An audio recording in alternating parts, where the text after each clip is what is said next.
దినములు చెడ్డవి గనుక సమయమును పోనీయక సద్వినియోగం చేసుకొనుచు అజ్ఞానుల వలె కాక జ్ఞానుల వలె నడుచుకున్నట్లు జాగ్రత్తగా చూచుకొనుడి.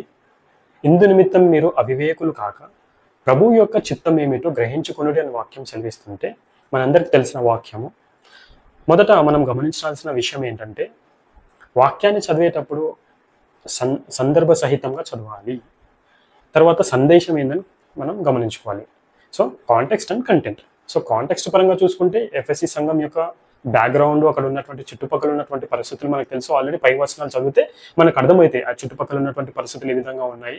సో మీరు అలా కాకుండా ఇలా ఉండాలి, ఇలా సద్వినియోగం చేసుకోవాలని పౌలు చెప్తున్నటువంటి విషయాలు మనకు తెలుసు. వారి బ్యాక్గ్రౌండ్ ఏంది, వాళ్ళ కల్చర్ ఏంది, వారు ఎక్కడి నుంచి వచ్చారు, ఎలా దేవుని అంగీకరించి ప్రభువుని అంగీకరించి సంఘంలో ఉన్నారు. సో అని చెప్తున్నప్పుడు ఆ రోజుల్లోనే అలాంటి పరిస్థితులు ఉంటే మీరు పై వచనంలో ఒకసారి చదవండి. ఆ రోజుల్లోనే అలాంటి పరిస్థితులు ఉంటే ఈ రోజుల్లో టెక్నాలజీ కాలం ఎక్కువగా పెరిగిపోయింది. మోడర్న్ డేస్లో 21st సెంచరీలో ఈరోజు అలాంటి పరిస్థితులు సేమ్ ఉన్నాయి, అవి ఇంకా ఎక్కువగా అయ్యాయి. ఈరోజు చేతిలోనికి వచ్చేసే మంచి చెడులు. సో ఇలాంటి పరిస్థితుల్లో ఉన్నటువంటి మనము జ్ఞానము కలిగి, దేవుడు అంటాడు కదా నా జనాలు జ్ఞానం లేకుండా నశిస్తున్నారని. ఇంకోటి యాకోబు రాసిన పత్రికలో స్పష్టంగా ఉంటుంది కదా, జ్ఞానం కొదువుగా ఉన్నవాడు దేవుడిని అడగవలెనని.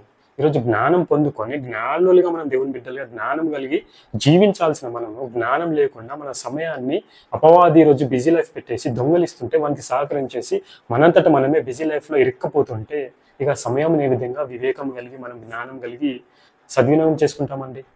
నిజంగా అలాంటి పరిస్థితులు ఈరోజు ఉన్నాయి కదండి. సో మనము సమయము ఎక్కడ పెడుతున్నాం అనేది చాలా ఇంపార్టెంట్. ఈరోజు బిజీ లైఫ్ జాబ్స్ ఎక్కువగా అయిపోయాయి.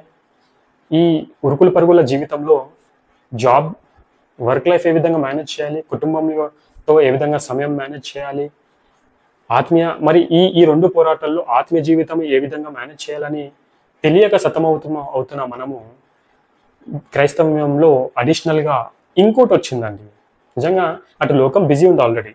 ఈ లోకం పనుల్లో మన చాలామంది విశ్వాసులు బిజీ అయిపోయి ఆత్మీయంగా దేవునితో సమయం ఏ విధంగా గడపాలో తెలియని పరిస్థితిలో ఉన్నప్పుడు క్రైస్తవులను బిజీ పెట్టేసే పరిస్థితులు వచ్చాయి. సమయము దుర్వినియోగం అవుతుంది, సమయము సద్వినియోగం అవ్వట్లేదు, సమయాన్ని దోచుకుంటున్నారు.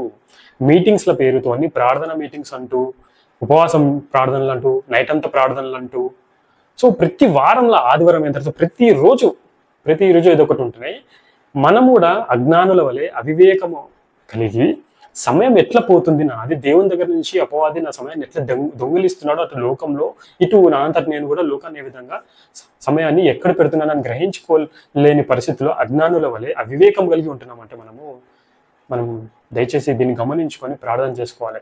అయితే ఏమవుతుందనంటే పాత నిబంధనలో ఉన్నటువంటి భౌతిక సంబంధమైనటువంటి మందిరం ఏదైతే ఉందో, తాత్కాలికంగా ఏదైతే ఉందో, అక్కడ తాత్కాలికంగా ఏదైతే మరి దేవుడు దర్శిస్తూ వచ్చాడో, ఈరోజు పర్మనెంట్గా ఆయన యొక్క పరిశుద్ధాత్మని మన లోపల పెట్టినప్పుడు, పరిశుద్ధాత్మ దేవుడు మన లోపల నివసిస్తున్నప్పుడు, ఆయన యొక్క లిఖితపూర్వకమైన ప్రత్యక్షత బైబిల్ మన చేతిలో ఉన్నప్పుడు, అది చదువుతూ ఉన్నప్పుడు, ధ్యానిస్తూ ఉన్నప్పుడు, సమయాన్ని సద్వినియోగం చేసుకుంటున్నప్పుడు ఈ రోజుల్లో కూడా పరిస్థితిని బట్టి మనకి పరిశుద్ధాత్మను మనం చదివిన వాక్యం జ్ఞాపకం పెట్టుకున్నప్పుడు పరిశుద్ధాత్మ దేవుడు పరిస్థితిని బట్టి మనం వెళ్తున్న పరిస్థితుల గుండా వెళ్తున్నప్పుడు ఆ వాక్యాన్ని గుర్తు చేస్తూ బలపరుస్తూ ఎదిగిస్తున్నప్పుడు పరిశుద్ధాత్మలకు సహకరించి ఆ వాక్యాన్ని అప్లై చేసుకొని మనం జయం పొందుకోవాల్సిన మనము ఈరోజు అటు బిజీ లైఫ్లో ఇరుక్కుపోయి ఫ్యామిలీకి టైం లేదు, విశ్వాసులతో సమయం గడపడం తెలియదు, అటు దేవునితో సమయం లేదు అని సతమతం అవుతున్నాము మనము. కరెక్టే.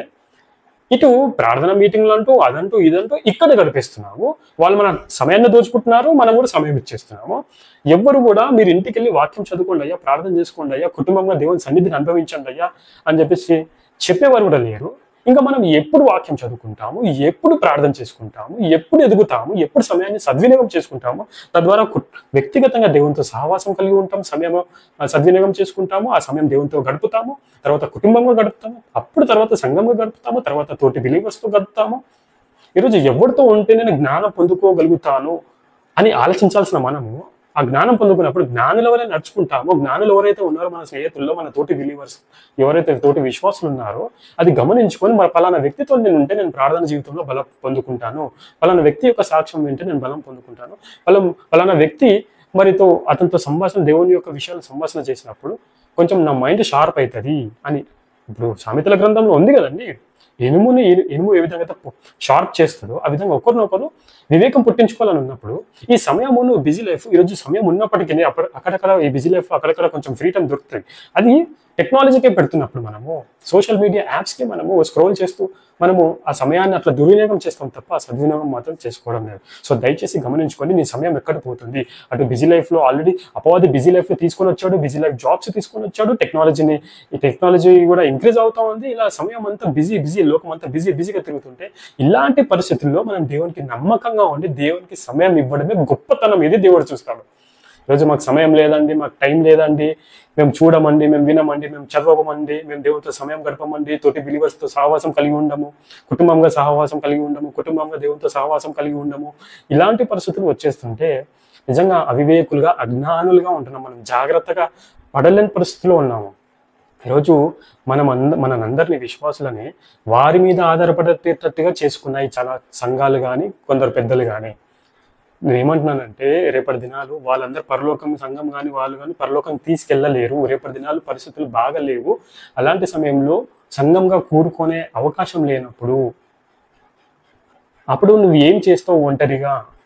అప్పుడు నువ్వు నిలబడలేవు. ఎందుకంటే నువ్వు ఆధారపడే జీవితం నేర్చుకున్నావు, నిన్ను ఆధారపడేటట్టుగా చేసుకున్నారు. నేను ఏమంటున్నాను, సంఘంగా కూడుకున్నట ఇంపార్టెంట్, సంఘానికి వెళ్ళాలి, కాపరి ఉండాలి, ఇవన్నీ ఇంపార్టెంట్. కానీ ఇదే హైలైట్ అయిపోయాయి, మిగతా విషయాలు పోయాయి.